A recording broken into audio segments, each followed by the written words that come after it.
Thanks so much for inviting me here. Happy Veterans Day to everybody. My name is Jason Pessimer. I'm the co-founder and CEO of Lessontrek. And I've been with FI now. I think I'm in the first batch. I think, Ryan, am I in the first batch or the second? Yeah, you were one of the first veteran teams that went through Funding Lab directly, yeah. Yeah, so Ryan was talking about there was I did a lot of Brazilian Jiu-Jitsu when I was in the Navy, and I still do it. I still compete to this day. I've got 2 gold, 9 silver, and 6 bronze medals. So, yeah, don't mess with me. Yeah, that's great. So, and you hear this a lot in the veteran community, that grit and determination and discipline are like the hallmarks of a veteran, right? And it's also the hallmark of a great entrepreneur. So, Jason, you've got more grit and determination than most people I know. And so why don't you go ahead and jump in with the pitch?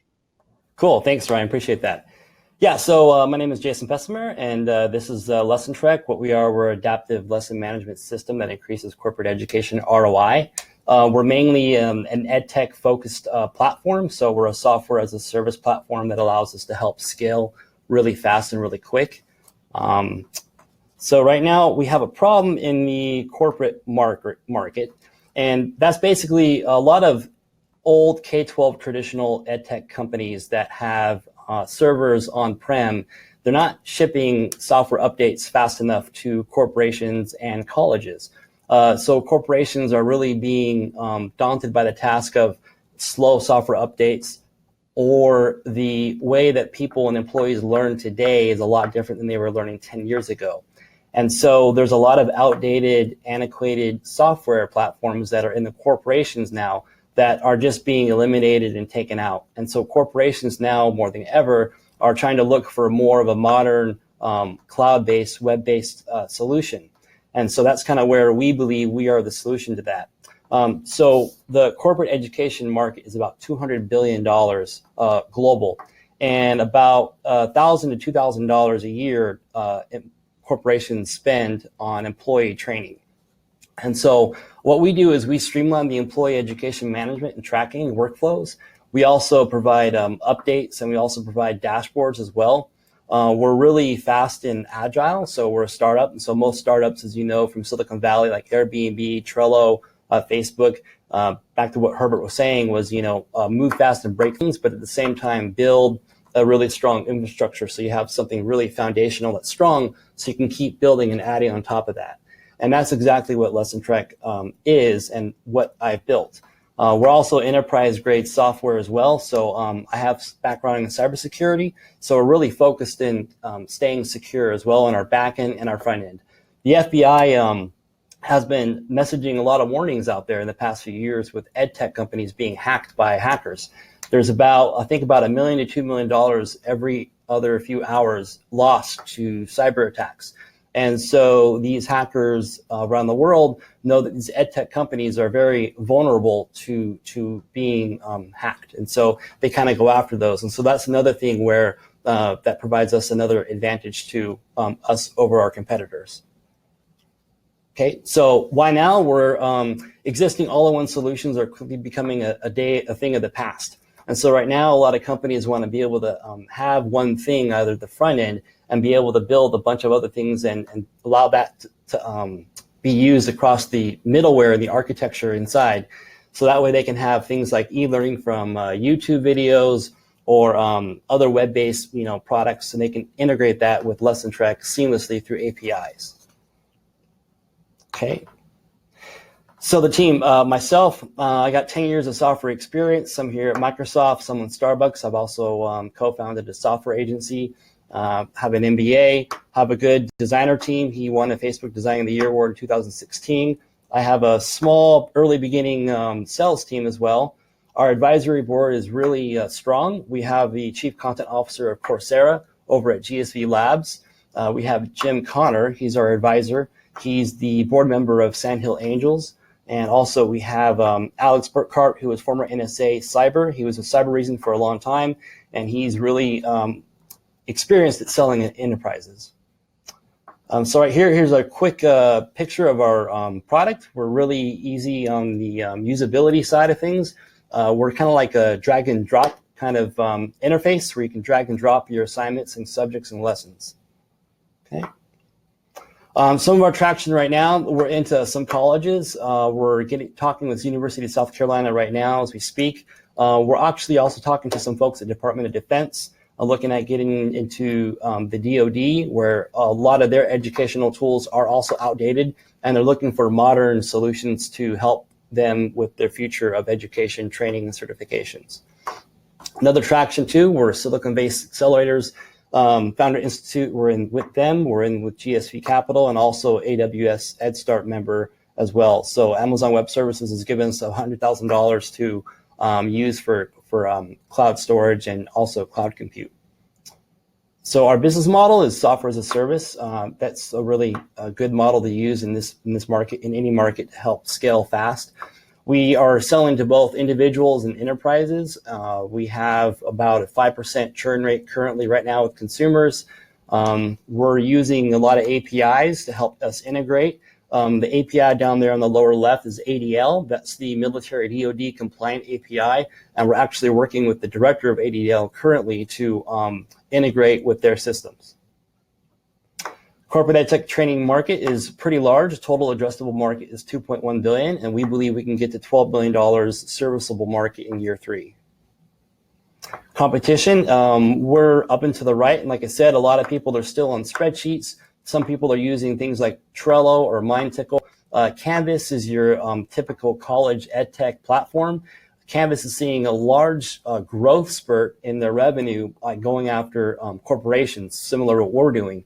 That market is somewhat unsaturated, which is another good entry point for us as well.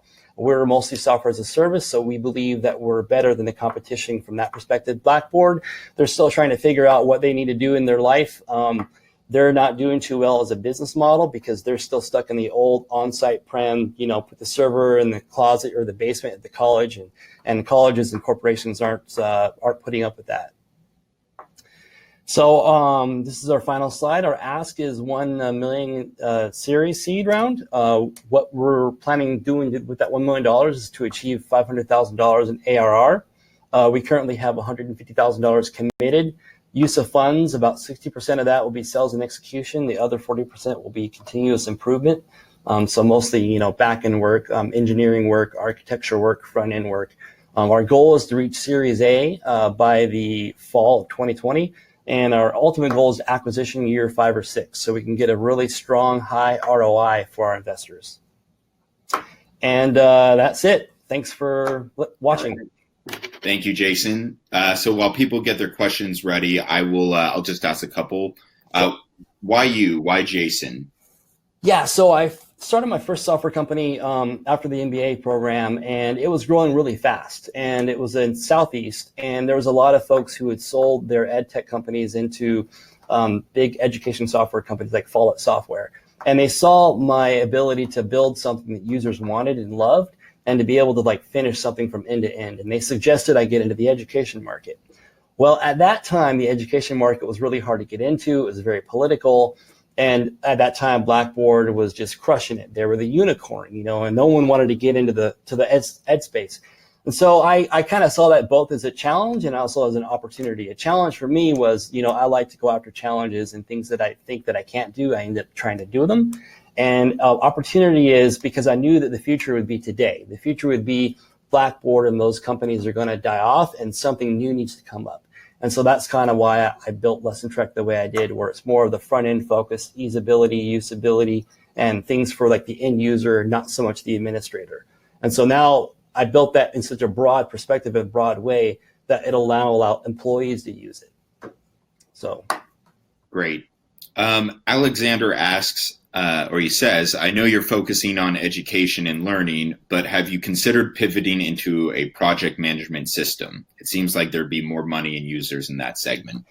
Yes, good question. So yes and no. The project management industry right now is a little bit wrapped up with companies like Asana, Monday.com, and Workday. And what I kind of wanted to do was take some of that user interface and user experience workflow and integrate that with the educational kind of workflows in corporations. So I wanted to, because we all have a certain workflow. When you're at work, there's a particular workflow I think we all have. And generally speaking, it's roughly the same kind of workflow. And I wanted to build that same ideology into Lessontrek within education. That's great. And then he went on to ask about milestones. So proof of concept, prototype, beta. Sure, good question. So milestones, yes, we early on it was really, really ugly, like most things should be ugly early on. We shipped it, we got some good paying customers early on, got a lot of feedback, we kept iterating, and so right now we got about 1,000 customers, they're paying us, and we got a lot of recurring revenue right now. A lot of our customers are satisfied. We got a lot of good testimonials from customers. So right now we're at a really good stage to really scale up and scale out. Okay. Mike from the audience asked, why does your company have a high growth potential? Yes, that's a really good question. I think number one, and I think you've already heard this before on this call, is we're a software as a service company. So we're very cloud-based. And what happens with cloud-based programs like Dropbox or Trello or anything else, anybody can go in and sign up and use it. And once you get a customer on, the idea is you want to retain them and keep them on as much as possible. And so that's one thing we're really good at is once we get them in there with the 14-day trial that we offer them, we have about 20 to 35% trial to paid conversion rate right now. And so that's kind of one way how you get things hyper growth from that perspective. From the enterprise perspective, again, back to what I was saying, is a lot of enterprises are using on-site prem applications and solutions. Since we're fully cloud-based, we're much easier to work with, and we can work with corporations a lot faster and easier, and we can integrate and tie into their endpoints a lot faster. Great. Jeff asks, are you generating revenue? Yes, we are. About $1,000 a month MRR right now. And Rob goes on to ask, how can fellow veterans in the audience help? Good question, Rob. Thank you. So fellow veterans can help one or two ways. If you know anybody if you are working for a company, if you're a decision maker there for the corporate education or training market, I'd love to have a chat with you to follow up some questions and see if we can be of assistance to you. Two, if you know of any investors or if you are an investor, we'd love to also have a serious discussion with you as well. And three, depending on what your experience is in the workforce, we'd love to maybe chat with you to see if you can come on board and help with our growth if you're an engineer or a sales and marketing person. Great. And then one more question here, which is, why do your customers care about your service, or what do the users love about your service? The number one testimonial I've been receiving is it's really easy to use and it's simple to understand when they first log in. I'm sure you guys have all logged into some software applications where it's really hard to understand, nothing's really intuitive, and you have to try to figure out and spend 5 to 10 minutes on where's this button, where's that button. What we've done is we've built a lot of familiarity inside of Lessontrek, so where whatever you look at, whether it's an icon or whether you hover your cursor over something, it's obvious to you what the thing's supposed to do. And that's one of our biggest, positive testimonials we received was it's really simple, easy to use, but at the same time, it's very powerful and impactful. We drive results. One of the biggest things that I want to do in life is to be impactful for whatever I do, whatever I build. So I want to make sure that my software, when I build software, it also has an impact on your life, but also it also drives results. And so that's what our customers are telling us. Fantastic. And how can people get in contact with you? Right. So you can either email me at jasonp@lessontrek.com, or if you know Ryan, you can get a hold of Ryan. I think my info is on there on the chat. You can see my LinkedIn profile is there. Yeah, that's how.